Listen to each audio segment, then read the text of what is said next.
Bon, ça va trop bien. J'ai enlevé le masque d'une seule main puis d'une seule tentative. Bonjour, vous allez bien? Bon, parlez-moi de ça. Alors, je suis très heureux d'être avec vous pour adorer le Seigneur.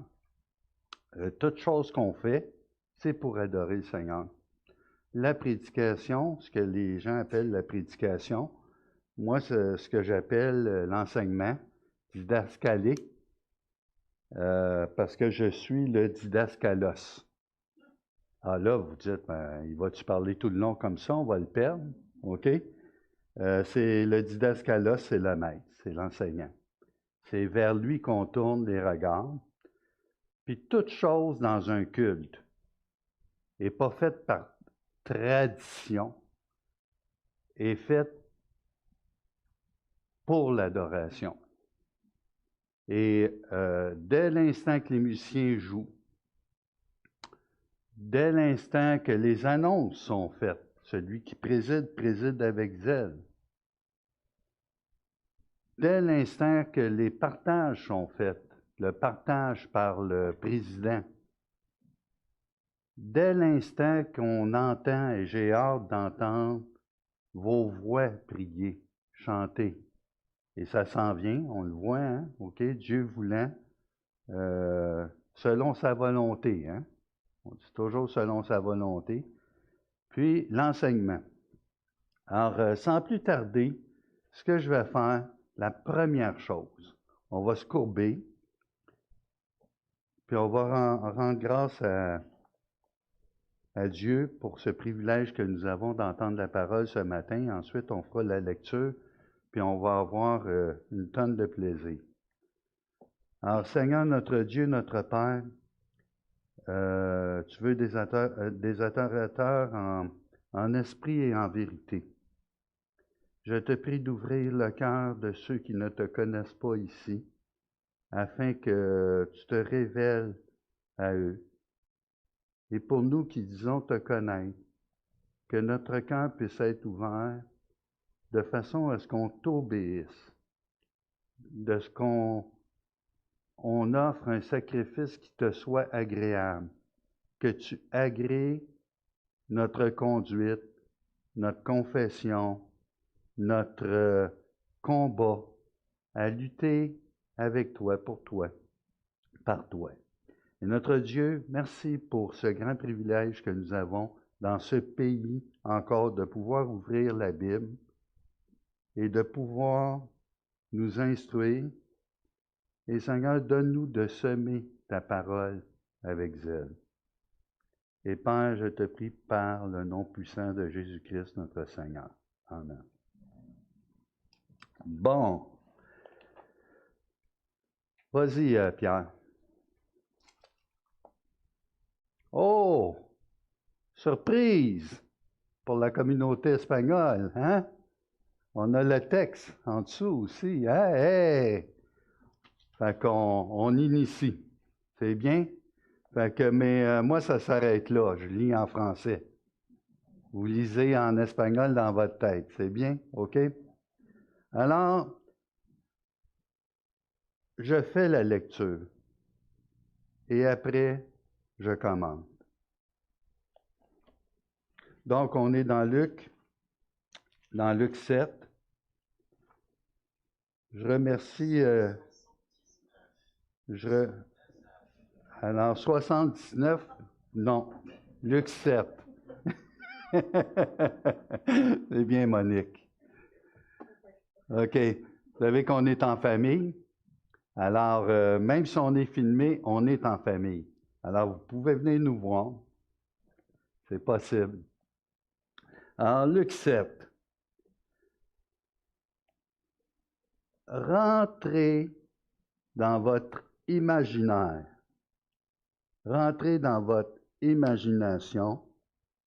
Vous allez voir que ce texte, on ne le connaît pas du tout. On pense le connaître, mais on ne le connaît pas du tout. Et là, je vais vous demander de faire des choses ce matin.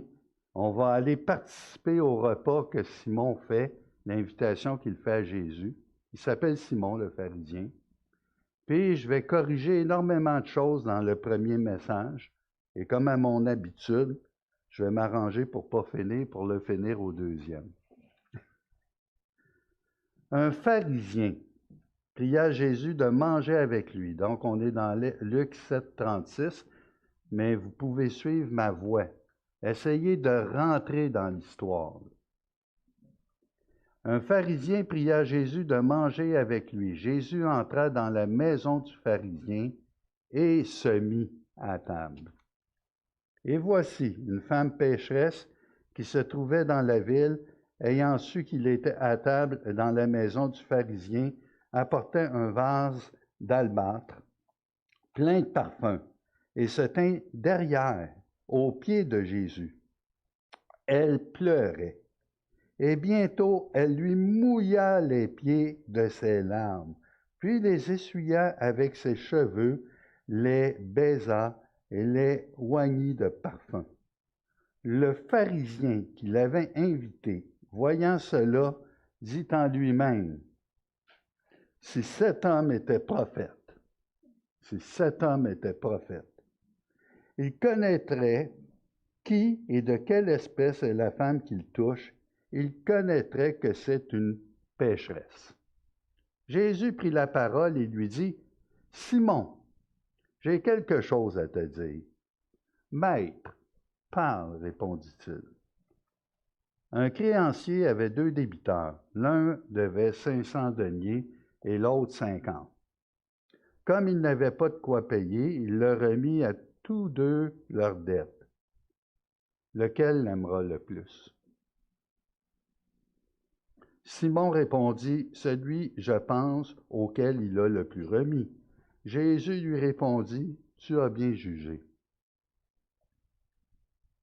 Puis se tournant vers la femme, Jésus se tourne vers la femme. Il dit à Simon, « Vois-tu cette femme? Je suis entré dans ta maison et tu ne m'as point donné d'eau pour laver mes pieds.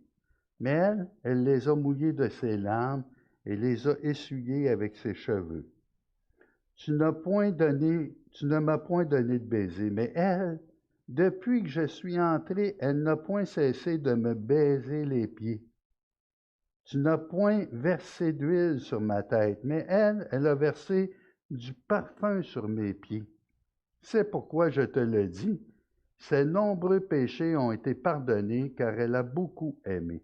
Mais celui à qui on pardonne peu, aime peu. » Et il dit à la femme, « Tes péchés sont pardonnés. » Ceux qui étaient à table avec lui se mirent à dire en eux-mêmes, « Qui est celui qui pardonne même les péchés? » Mais Jésus dit à la femme, « Ta foi t'a sauvée, va en paix. »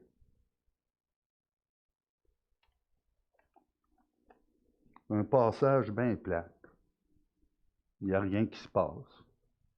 Non, je vais vous dire que secrètement, la dernière fois que j'ai donné le message à Alexandre, j'y ai partagé, il ne savait pas. J'espérais prêcher sur ce passage-là. Dans ma tête, je m'étais fait une idée sur, je voyais ce passage-là, c'est tellement beau sur, l'adoration. Si vous vous demandez c'est quoi adorer, faites juste regarder, vois-tu cette femme? On parle d'aimer, mais si vous voulez aller un pas dans l'adoration, sans parole, on sait que cette femme adore. Toute son attention est portée vers son Sauveur. Et c'est intéressant parce que c'est 15 versets. 15 versets, puis si vous prenez le milieu, on s'en va à 44. Retenez ça. Si j'avais un thème à donner au message ce matin, je l'appellerais simplement « Vois-tu cette femme? » Vois-tu cette femme? Et c'est une adresse qui n'est pas seulement à Simon, le pharisien, parce qu'en réalité, on est tous des Simons, le pharisien. Si je vous demandais, pour qui ce texte, pour qui Jésus est venu dans cette scène, on aurait peut-être tendance à vouloir dire, bien, c'est sûr, c'est la femme pécheresse. Mais en fait, il y a plusieurs participants dans cette scène-là. Et je vais le faire verset par verset, parce que c'est comme ça qu'on enseigne les Écritures. Alors, Pierre, on part avec le premier verset.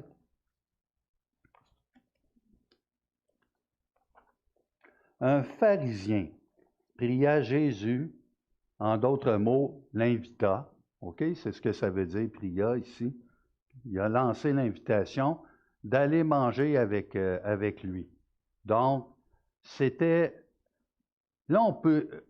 Vous comprenez qu'on est dans Luc, hein? Vous comprenez que je ne prends pas ce récit-là un matin, je le tire, puis OK, je fais une prédication. Bon, ça a toute une suite.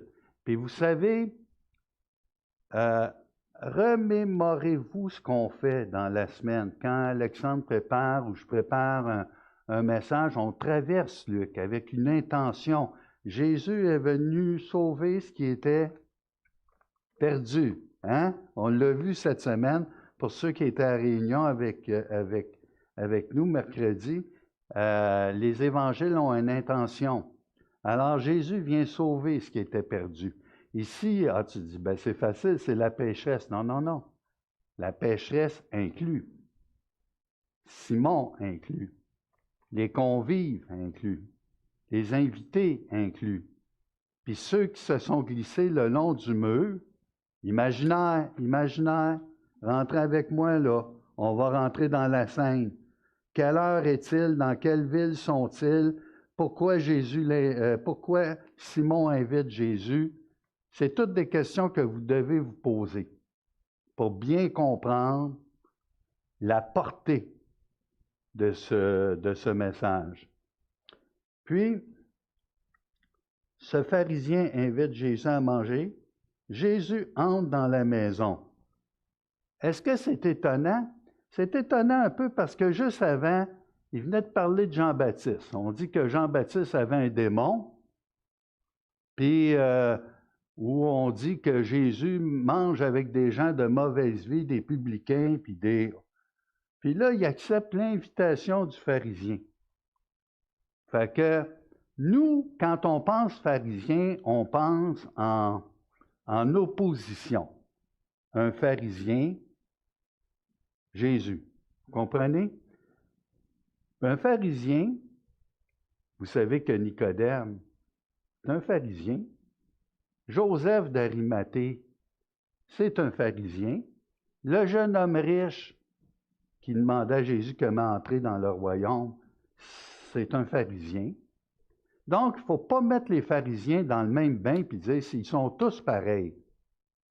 Par contre, un pharisien est élevé d'une manière très stricte et sévère, selon des instructions, puis de penser autrement que ce qu'il a appris depuis son enfance, c'est quasiment, ça prend un choc dans sa vie. C'est ce que Jésus vient faire en confrontant la société d'époque. Puis vous savez, possiblement à l'heure où ces choses se passent, fort probablement que Jean-Baptiste a été décapité.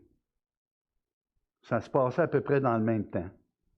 Alors Jean-Baptiste a envoyé ses disciples poser des questions, un très bon message qu'Alexandre nous a tracé. Même Jean-Baptiste doutait, imaginez. Puis pourtant, s'il y a quelque chose, s'il y a quelqu'un qui aurait dû être convaincu par tout ce qu'il a fait, mais là, Jésus répond aux disciples qui sont envoyés juste avant que les aveugles voient, les gens sont guéris, la parole de Dieu est prêchée, les miracles. Donc, c'est Isaïe l'accomplissement. Et là, ici, il semble y avoir une parenthèse, mais en fait, on est dans le changement. Il y en a qui vont appeler ça une dispensation, une économie, une grâce. Et ça se fait là, dans le temps marqué dans l'histoire. C'est un temps unique où Jésus vient établir son royaume, son alliance. Et c'est extrêmement difficile pour quelqu'un qui vit à cette époque de « mais qu'est-ce qui se passe? » Alors, Jésus entra dans la maison du pharisien et se mit à table. En grec, le mot veut dire « s'incliner ». Savez-vous comment ça se passait un repas? Si vous ne le savez pas, ben, vous allez avoir de la difficulté de comprendre que la pécheresse est arrivée par en arrière pour y laver les pieds. D'accord? Donc, il faut comprendre. Il n'était pas rare pour les pharisiens notoires, là, importants, de laisser la maison ouverte et de faire des invitations à quelques invités, je dirais pas le dimanche, je vais dire le samedi, hein? OK? Donc, le sabbat. OK? Donc, ça pouvait être le vendredi au samedi. Donc, c'est important de comprendre que possiblement ce passage-là fait suite à l'enseignement qui a eu lieu à la synagogue. Et là, il y a une invitation. Et est-ce que c'est avec mauvaise intention que notre ami Simon invite Jésus? Je ne veux même pas rentrer là-dedans, là, parce qu'il ne semble pas avoir le mouvement de tension qui va s'élever de plus en plus. L'opposition, et on va vouloir dresser des pièges à Jésus pour le prendre en défaut, puis tout ça. Mais le pharisien ne peut pas s'empêcher de voir comme un pharisien avec son système de justice. Mais le climat ne semble pas à la confrontation, même s'il y a plusieurs choses qui sont omises, oubliées, d'importance, qui vont nous montrer que Simon n'a pas joué son rôle d'un bon hôte. C'est bien? Alors, à l'époque, c'était peut-être une faveur que Simon se faisait lui-même en disant « Je vais bien prendre le temps d'écouter. » Écoutez, Jésus ne laissait pas les gens indifférents alentour de lui. Les miracles qu'il faisait, les enseignements, donc il ne laissait personne. Alors on pouvait être pour, on pouvait être contre, on pouvait se gratter la tête puis se demander à qui ai-je affaire, OK? Et il prend le temps d'inviter Jésus et on va voir qu'il le juge à travers ses lunettes de pharisien, sa justice. Dans la pièce, la porte de la maison généralement était laissée ouverte durant ce type de repas-là. Et on sortait un type de mobilier, c'était comme on voit dans les films d'époque, à l'époque romaine, des sièges inclinés, tournés vers, légèrement inclinés, puis tournés vers la table, qui était plus basse. Alors, les invités étaient dans une posture un peu couchée, vous avez vu, OK? Je me suis toujours demandé comment ça pouvait faire pour la digestion, en tout cas. C'était la façon de recevoir au Moyen-Orient. Et les pieds étaient projetés un peu comme par en arrière. Donc, puis il était de mise de procéder à certains éléments que je vais vous dire tantôt. Donc, les pieds pendaient vers l'arrière. Et les personnes étaient inclinées vers la table. Et il y avait une discussion. C'était une façon aussi pour les pharisiens d'établir leur règne, l'hégémonie dans la population pour dire c'est nous autres qui dominent. Puis là, les gens vont venir écouter les discussions publiques qu'on a sur différents thèmes, puis on instruit ces ignares. Là, je lisais avec mépris. Exactement comme ils le font.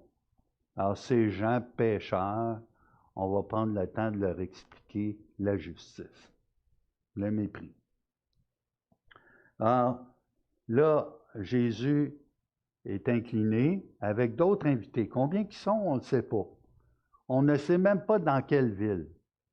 Vous allez voir. La porte, généralement, était ouverte et tous ceux qui n'avaient pas reçu l'invitation officielle pouvaient se mettre le long des murs et bénéficier des fois de la générosité du convive, de l'invité, pour avoir de quoi manger, puis manger de la nourriture, mais manger aussi le savoir brillant qui était discuté dans cette salle par les pharisiens puis les gens d'importance. C'était l'idée. Et voici, verset 2, là, le deuxième, donc on parle de 37. Et voici.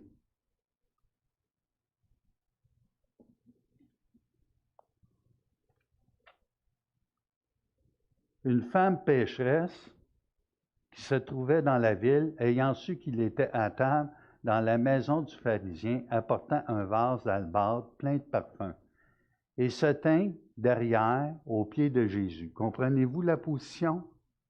Donc, elle arrive par derrière, c'est un peu plus sombre, possiblement. Alors, il y a de l'éclairage, on est vers la fin de l'après-midi, possiblement. Puis, elle se glisse. Elle apporte un vase d'albâtre plein de parfums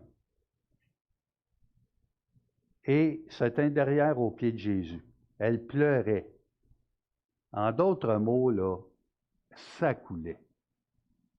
C'est pas des pleurs de crocodile, c'est ça me prendrait vraiment. Y a-tu quelqu'un qui va lui donner une boîte de Kleenex, là, parce que ça coule par terre? Non, non, mais c'est ça, veux-tu, Raymond? Elle me dérange, elle pleure, s'il vous plaît, là. Non, non, elle pleure, là. Y a-tu quelqu'un qui va s'en occuper? Êtes-vous rentré, là, dans l'imaginaire? Elle pleure un moyen temps. Puis il n'y a pas d'affaire là, là. Elle vient gâcher le temps de Simon, puis des invités. Puis, hey, y a-tu quelqu'un qui va l'empêcher de pleurer?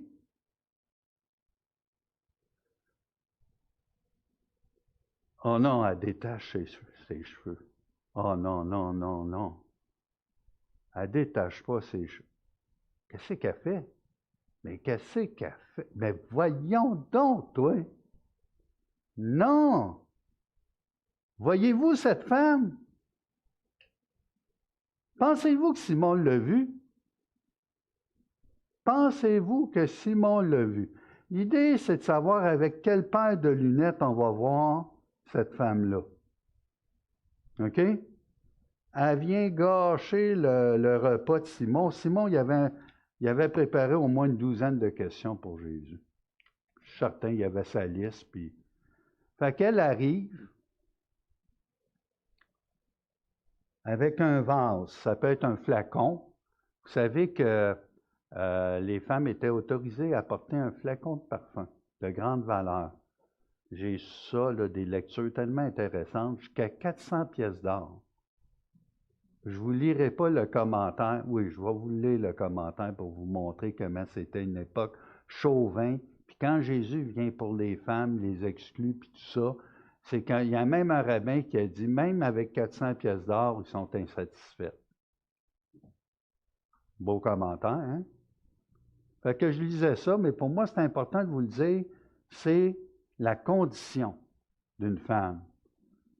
Puis, un flacon à grand coup, qu'on s'attachait, des fois c'était tellement précieux que la femme le portait sur elle-même.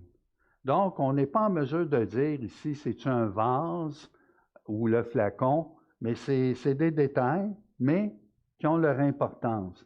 C'était très cher, même au cœur de la personne. D'accord? C'était de l'albâtre.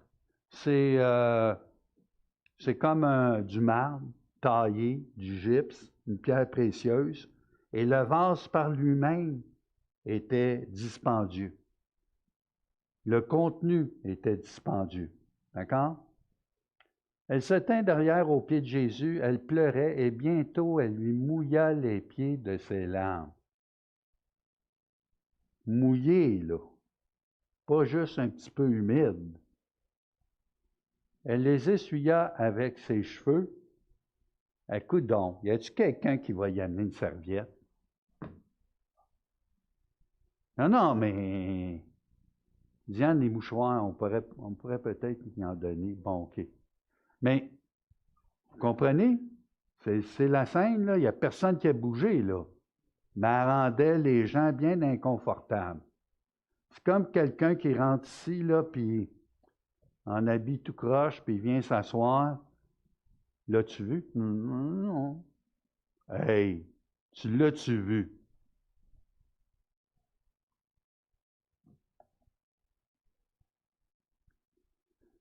Elle les essuya avec ses cheveux, les baisa et les oignit de parfum. Si je vous avais demandé, là, on joue une pièce, puis vous avez le choix de choisir entre Simon le pharisien puis la pécheresse qu'on appelle la prostituée, mais j'aime autant l'appeler la pécheresse. D'accord? Pour des raisons évidentes. Lequel rôle t'aurais choisi? Alexandre, je t'aurais pas donné la pécheresse. T'as pas les cheveux assez longs, attends. Regarde. Non, mais t'es sauvé de ça. Raymond aussi, bon. Là, je peux faire des blagues sur ça, mais vous allez voir que c'est pas un rôle évident, hein? Tu as besoin de te laver les cheveux correctement après, puis je ne sais pas si tu as une bonne couverture de la SSQ parce que tu as embrassé ses pieds tout le long à Jésus.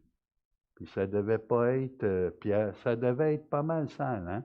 Quand on lève les pieds, on enlève les sandales. Il faut, hein, on rentre dans l'imaginaire, rentrer dans l'histoire. OK?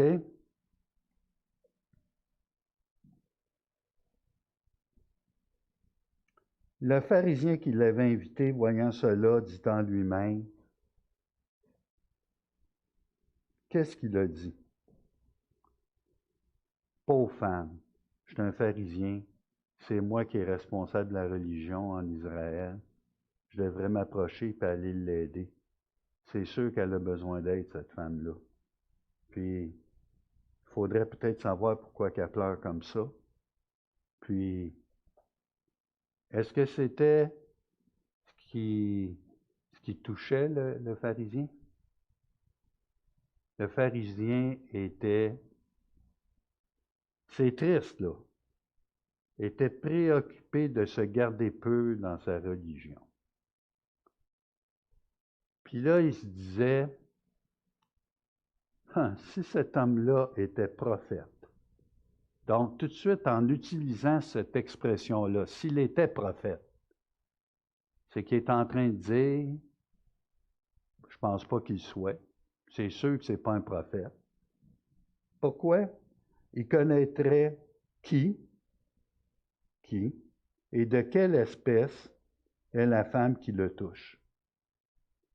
Il connaîtrait que c'est une pécheresse. Si toi tu dis c'est une pécheresse, toi, qui es-tu?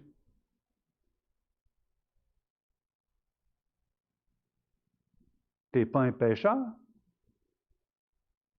T'es pas une pécheresse? Tu fais une distinction? Beaucoup de choses hein, dans ce texte-là.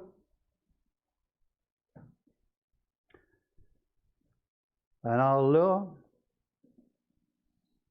une pécheresse. Vous savez que j'ai été bien intéressé quand j'ai regardé, c'est un accident. Le mot péché au singulier n'existe pas dans Luc. Elle dit, il y a juste toi, Pierre, qui a du temps pour aller voir ça, on sait bien. Mais c'est péché au pluriel. Puis, si on comprend Luc, à qui il écrit aux nations, il écrit aux démunis. Écoutez, Luc, là, quand tu lis, là, tu es heureux de voir que Luc, il a écrit un livre pour toutes les nations. Ça nous inclut. On est inclus. Puis là, il va parler de péché. Mets-toi dans la tête de quelqu'un, là, du peuple ou tout ça, qui n'est pas instruit selon la tradition des pharisiens. Puis là, tu apprends que péché est au pluriel, plusieurs péchés. Il est venu sauver ce qui était perdu, les pécheurs. OK? Quand vous allez lire des fois dans l'Épître aux Romains ou tout ça, vous allez voir que Paul va parler de péché au singulier parce qu'il va parler de la notion, de la justification, du principe du péché. Mais Luc va en parler pour que les gens comprennent le concept de faute, le concept de... D'accord? Alors là, Jésus va prendre la parole et va dire, Simon, j'ai quelque chose à te dire. Puis là, Simon, il est wise. Il est wise comme qui? Comme nous autres. Ouais, le maître veut me parler. Fait qu'il répond, maître. Est-ce que c'est un maître poli? Parce qu'oubliez pas, qu'est-ce qu'il vient de penser avant? Est-ce qu'il l'a dit ou il l'a pensé, Simon? Il l'a pensé. On ne l'a pas entendu dire s'il savait de quelles conditions est cette femme-là, qui le touche, là. Il ne l'a pas dit. Jésus ne l'a pas dit. Jésus l'a pensé. Il savait ce qui était dans la pensée de Simon. Vous comprenez? Il va prendre la parole, Jésus, puis il va lui dire, j'ai quelque chose à te dire. Puis l'autre, il est sa défensive. Ça commence. Maître, parle, répondit-il. Ça a l'air cordial, invitant, mais ça monte, là. En climat, ça monte. Vous savez, vous devez comprendre, quand on lit les Écritures, il y a d'autres événements dans la parole de Dieu où on parle. Ici, l'événement a lieu en Galilée. Il n'est même pas dit que ça a lieu à Capernaum, à Bethsaïda, à Chorazin, à Naïm. Il venait de guérir, il venait de ressusciter le fils d'une veuve. Hein? OK? Donc, s'il était proche du village du centurion qui venait de voir son serviteur. Donc, il faut faire attention. Ah, oui, c'est à Capernaum, c'est la ville, là. Non, non, on ne sait pas exactement. D'accord? Il faut lire avec objectivité un texte. Donc, il est dans une des villes de Galilée. Puis, tous les événements relatés en Matthieu, en Marc et en Jean parlent de Béthanie, dans la dernière semaine avant la crucifixion de Jésus. C'est là où Jésus se fait oindre sur la tête, sauf en Jean, OK? Et la personne qui oint Jésus, c'est Marie, je crois.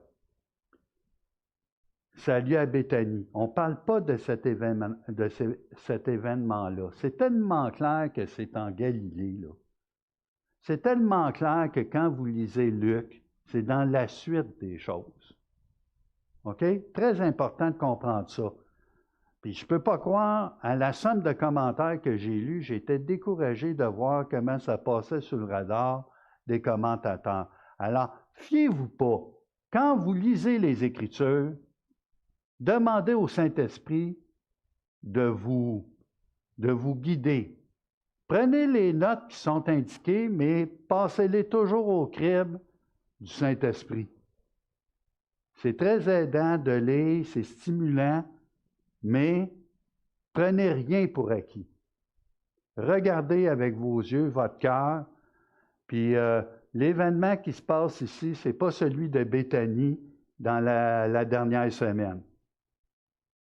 C'est un événement distinct. Oui, mais il s'appelle Simon aussi. Simon le lépreux. Ben oui, mais Simon, là, Simon-Pierre, Simon-Tel, Simon, tu sais, c'est comme Pierre. C'est comme s'appeler Tremblay au lac Saint-Jean. Puis il va voir un bouchard. Hein? Tu peux chercher longtemps. Fait que, il s'appelle Simon. Mais ce n'est pas le Simon qu'on rencontre à Béthanie. D'accord? Perdez-vous pas dans vos pensées là-dedans. Là. L'événement est très clair.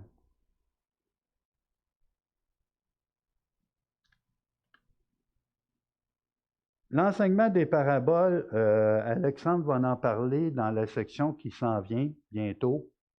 Puis des paraboles, ça mérite une interprétation particulière. C'est-à-dire qu'on ne doit pas s'arrêter sur tous les détails pour leur trouver un sens. Et l'histoire de l'Église est remplie malheureusement de commentateurs des premières années là, qui a suivi l'Église primitive, où on a fait toutes sortes d'allégories, toutes sortes d'images concernant les détails de paraboles, puis on a perdu la simplicité de ce qu'une parabole illustre. Alors, les détails ne doivent pas être pris là, minutieusement, puis ça veut dire ça, à moins que les détails soient expliqués. Et là, ici, on les voit très bien expliqués. Mais c'est une première parabole dans une séquence aussi de plusieurs. Jésus parle en parabole. Puis il dit à Simon, un créancier avait 2 débiteurs. L'un avait 500 deniers et l'autre 50. En d'autres mots, tu dois à peu près 2 mois de salaire pour un cas, puis l'autre, tu dois à peu près 20 mois de salaire. Ça va? Une bonne dette. Puis si on veut rendre ça encore plus vivant pour aujourd'hui, ben, tu achètes un véhicule, puis tu as le prix d'un véhicule que je te rembourse, puis l'autre, ben, je vous rembourse une maison. Comprenez-vous? Fait que c'est le rapport. Alors, comme ils n'avaient pas de quoi payer, il leur remit à tous deux leurs dettes.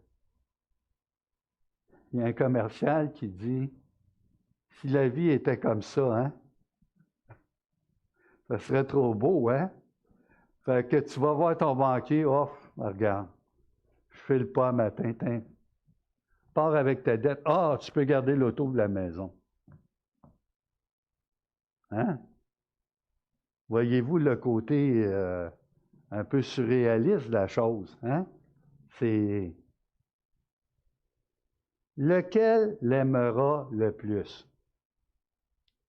Le but ici, là, tu commences pas. Oui, je suis dans vos pensées, là. Attendez.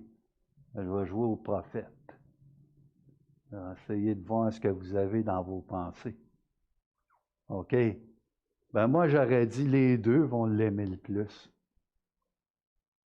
On est dans un contexte d'évidence, là. Il demande à Simon, le but est très simple. Poser la question, c'est y répondre. Donc, celui qui se fait remettre la plus grande dette devrait l'aimer plus, hein? Et Simon, lui, il est sa défensive, hein? Depuis que le maître l'a appelé là, à répondre, et quand il a dit, Simon, j'ai une question à te poser, hein? OK? Fait que j'ai quelque chose à te dire. Simon répondit, écoutez la subtilité. Les mots sont très, très, très importants. Je ne sais pas en espagnol comment ils l'ont traduit. Simon répondit, celui, je pense. Je pense. OK? En d'autres mots, là, pensez-vous que Simon était content d'être obligé de dire je pense? Hein? Simon, là, il sentait l'entonnoir rétrécir. Il savait fort bien où ça s'en allait. Mais n'oubliez pas, on est tous des Simons.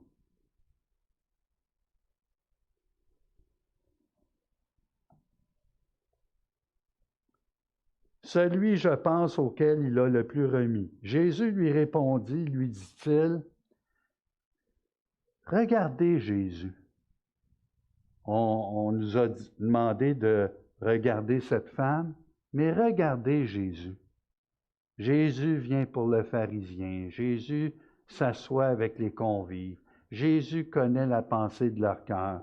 Jésus vient sauver celui qui est perdu. Il vient sauver la pécheresse. C'est déjà fait en passant. Vous allez voir. C'est ça qui est merveilleux. Ça a déjà eu lieu. Mais là, Jésus ne s'arrête pas seulement à la pécheresse, il s'arrête à tous les invités. Là. Vous êtes collés sur le bord du mur avec moi. On est rentré dans la pièce. La porte est ouverte. Puis là, il s'adresse à nous. Il vient chercher ce qui était perdu. Voyez-vous le passage? On lit ça autrement, hein? Ça s'adresse à nous pour que quand on va sortir d'ici, on puisse inviter aussi les gens à rentrer dans la salle pour voir Jésus.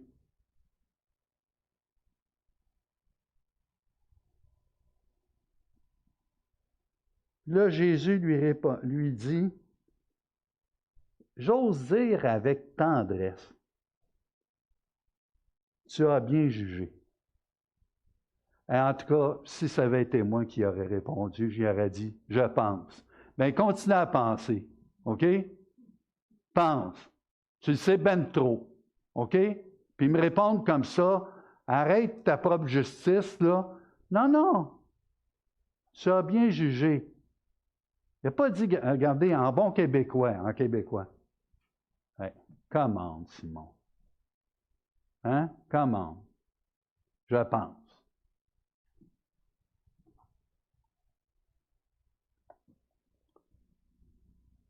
On est rendu au verset 44. Puis se tournant vers la femme, Jésus se tourne vers la femme. Il dit à Simon, vois-tu cette femme? Là, tu aurais le goût de dire à Jésus, mais voyons Jésus, tu sais bien qu'il l'a vu. Il n'a même pas amené de serviette, il n'a même pas amené de Kleenex, il n'a même pas amené... Là, on va le voir. Hein? Pierre, il se prépare, il a fait un tableau, vous allez voir, il a bien fait ça.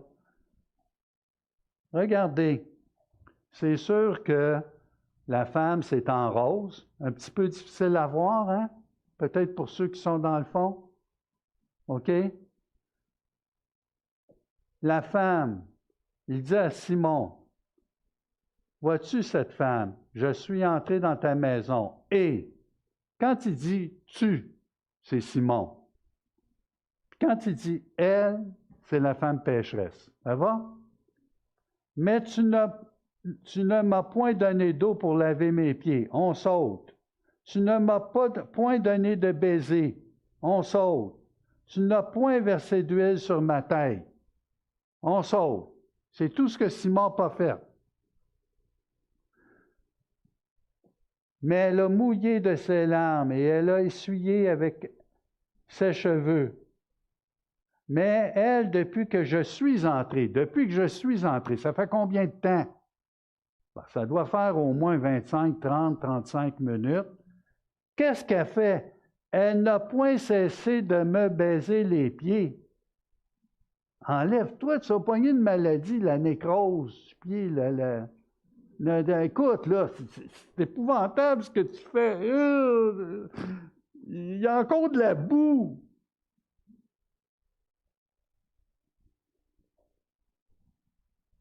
elle a versé du parfum précieux sur ses pieds, sur mes pieds, pas sur sa tête. Mais on va comprendre pourquoi tu vas dire, ouais, mais c'est parce qu'elle ne pouvait pas s'avancer jusqu'en avant. Puis vous savez, dans ce portrait, c'est un portrait de courage. Cette femme-là était connue pour avoir une vie dissolue. D'ailleurs, plusieurs commentateurs ne se gênent pas pour dire que c'était une prostituée. Puis là, faites pas tout de suite le rapprochement. On va tourner en 8. Puis là, il y a des femmes qui vont commencer à suivre Jésus dans le ministère. Mais je pense que ça avait déjà commencé. N'oubliez pas que quand il ressuscite le Fils, il ressuscite le fils d'une veuve. Puis, vous savez que même Luc le dit, là, puis Jean le dit qu'on ne pourrait pas, la terre serait pas assez grande pour contenir les livres qu'on pourrait écrire sur ce que Jésus a fait. Ouais, mais là, tu parles de l'univers, puis tout ça, mais même certains miracles, là, c'était à journée longue, là, une force. C'était... on n'a pas c'est pas exhaustif, on n'a pas le registre de tout ce que Jésus a fait, mais ça passait par là, sa réputation puis sa renommée. Il n'y a pas Internet, là. Il n'y a pas un fil de presse. Il n'y a pas un réseau télévisé qui suit Jésus avec la caméra. Ce n'est pas une télé-réalité. Mais sa réputation le suit. Et il y a des gens qui veulent seulement le toucher, qui se pressent contre lui.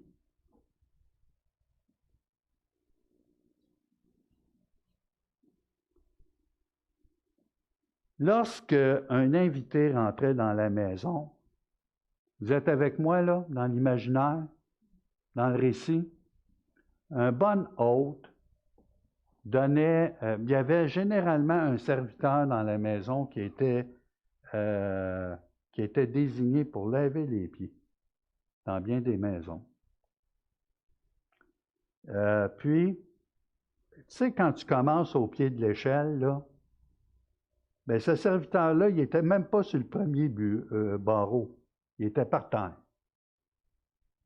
Il commençait. Il n'y a personne qui voulait ce job-là. C'était la bassesse totale. Ça va? Donc, tu avais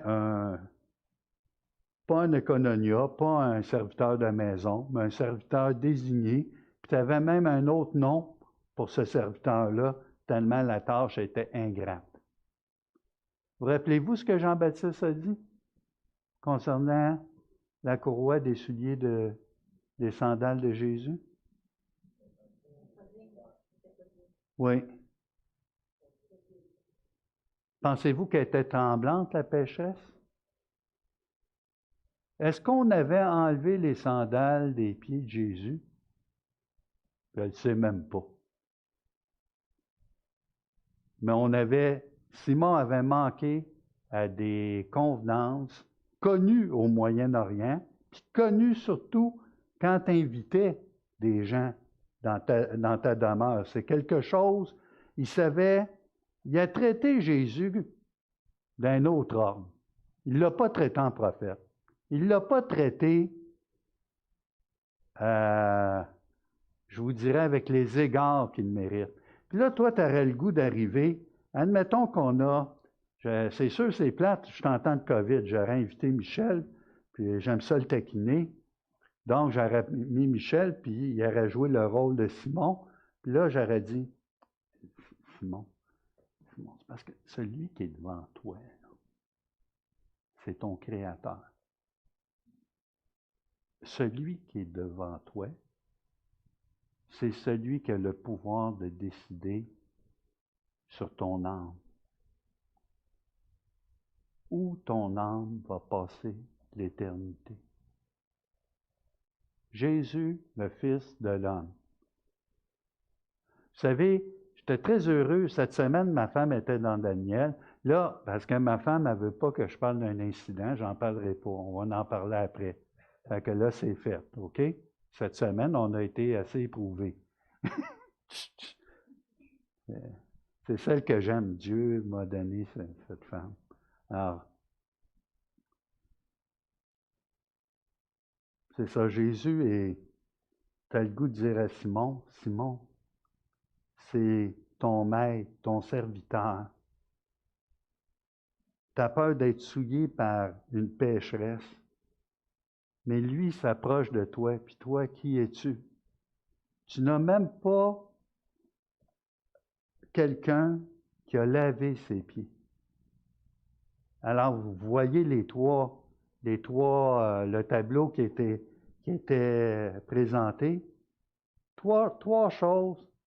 Elle, tu ne m'as point donné d'eau pour laver mes pieds. Alors, Jésus ne demandait même pas un serviteur, il demandait, mais en réalité, tu avais un serviteur qui était désigné, qui enlevait, puis tu pouvais ensuite t'asseoir t'incliner vers la table. En passant, les Juifs à l'époque avaient comme deux mobiliers. Là, on parle d'une maison plus grande, plus fortunée, mais le mobilier ordinaire, c'était une table et un banc, là, OK? Il ne faut pas s'imaginer qu'ils mangeaient comme ça tous les jours, là. C'était dans une forme un peu bancale, là, un événement, OK? Mais même pas la convenance lui donner de l'eau pour laver ses pieds. Le roi des rois, le seigneur des seigneurs. Ensuite, qu'est-ce que ça vient faire, le baiser? T'étais-tu obligé de baiser les pieds? Non. Vous savez, nous, ce qu'on appelle le saint baiser, le mot, je pense, c'est cataphiléo. Oui, cataphiléo, c'est la forme de baiser que le père a donné à son fils, le fils prodigue qui revenait à la maison. Mais serré, là, oui, OK, c'est une coutume, mais tu le sens quand c'est vrai, tu le sens que c'est fait par convenance, puis le cœur n'y est pas, tu peux le sentir aussi. Mais il n'y a pas eu, il n'a pas fait les convenances. Mettez-vous dans une culture du Moyen-Orient, là. On baisait l'invité, d'accord? C'était tous les invités qui étaient reçus au repas méritaient cette salutation. C'est une façon bien maquillée et hypocrite de cacher le mépris.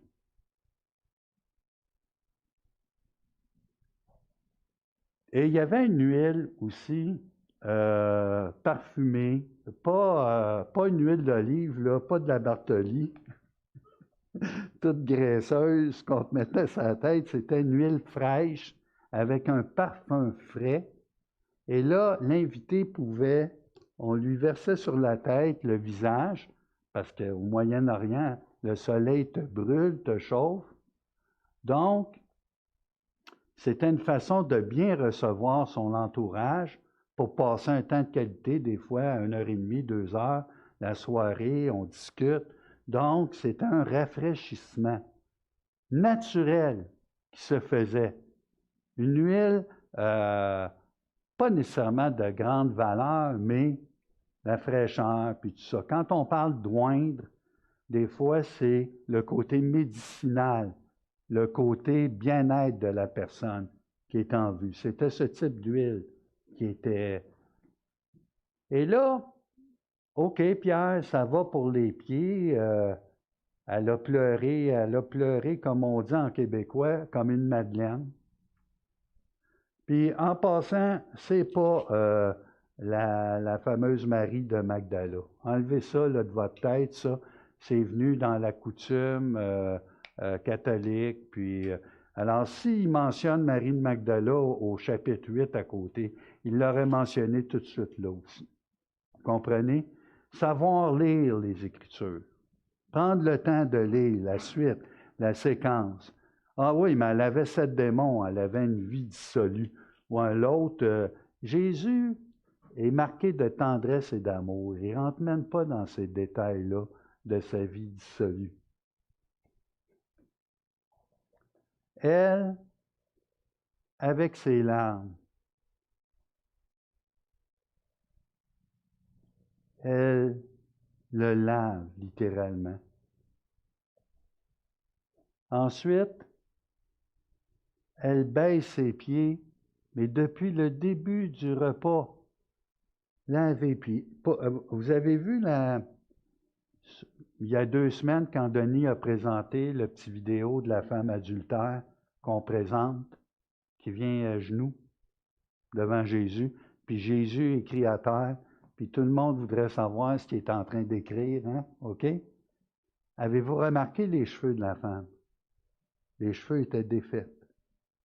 C'est une marque honteuse. Quand tu te présentes pour une femme juive, se présenter les cheveux détachés en public, c'est innommable. Ça mérite le divorce, puis des fois, on ne se gênait pas pour se débarrasser de la femme. Et là, elle a les cheveux, elle est embarrassée, elle pleure. Quelle émotion qui est en elle? Pourquoi elle pleure comme ça? Veux-tu me dire pourquoi elle pleure comme ça? Est-ce qu'elle pleure pour gagner son ciel? Ça peut donner l'impression de ça, hein? Elle a beaucoup aimé, donc, comme tu as beaucoup aimé, ben je vais te pardonner.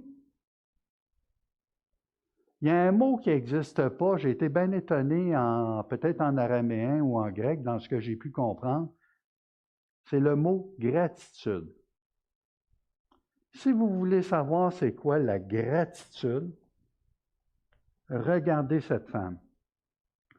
Elle pleure de gratitude pour un événement qui a déjà eu lieu dans sa vie. Est-ce qu'il a eu lieu le matin ou sur l'heure du midi à la synagogue, en dehors, elle a peut-être entendu le message, tout ça. Est-ce que ça fait quelques jours qu'elle suit Jésus avec la foule? Est-ce qu'elle a entendu le sermon sur la plaine? Vous suivez l'histoire, hein? Vous êtes dans l'imaginaire avec moi? Les choses ne sont pas statiques, là. On ne prend pas les unités. Il y a une vie, un déroulement. Puis cette femme-là, à un point tel que sa vie a été totalement bouleversée. Vous pouvez être sûr que la femme pécheresse qui menait la vie dissolue. J'ose dire qu'il menait la vie dissolue. C'est une transformation. Elle pleure, hein, l'expression québécoise, elle pleure toute sa vie. Toute sa vie. Pensez-vous qu'elle a reconnu Jésus? Pensez-vous qu'elle a reconnu Jésus-Christ, le Fils de l'homme? C'est la gratitude et l'expression d'un cœur qui n'a pas besoin de dire de mots. Vous savez que dans ces 15 versets, il n'y a aucun mot qui est dit par la pécheresse. On ne connaît même pas son prénom. Aucun mot. D'après vous, là, est-ce que c'est... Si je vous disais, quel personnage parle le plus fort ici? Celle qui ne parle pas. Celle qui ne parle pas parle le plus fort. Mais on sait que c'est Jésus qui parle le plus fort. On est d'accord, mais entre les deux personnages, elle ne dit aucun mot et pourtant, on a tous compris. Même en espagnol, hein, même si je parle en français, elle ne dit aucun mot, mais pourtant, c'est très parlant. Pour ce matin, je vais arrêter ici. Hein, je vais en garder pour la deuxième. Ah, ben oui, ben c'est ça, il faut regarder. C'est à la vitesse de Pierre, c'est pas à la vitesse de l'éclair. Est-ce que c'est intéressant? Est-ce que vous voulez savoir le reste? Ah, ben, restez plugués au même poste. OK? Vois-tu cette femme?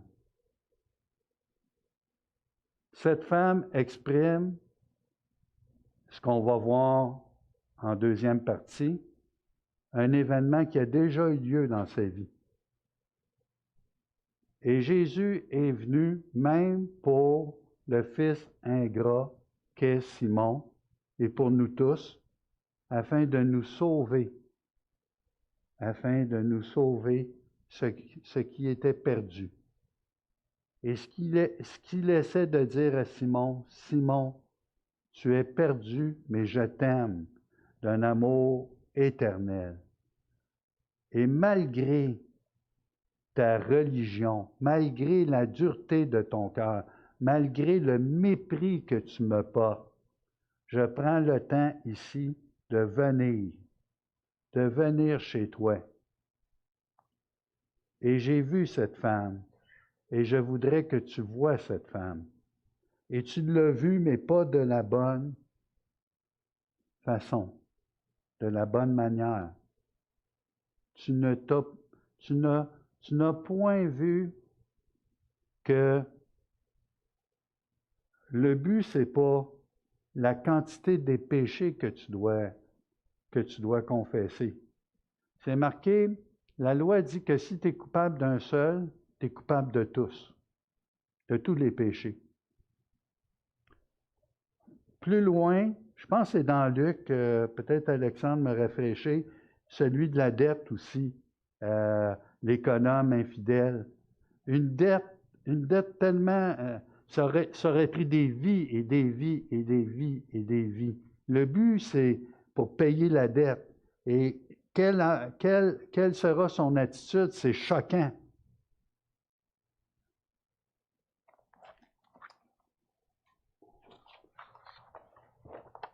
Réfléchissez là-dessus et on continuera en deuxième partie. Alors, juste prendre le temps.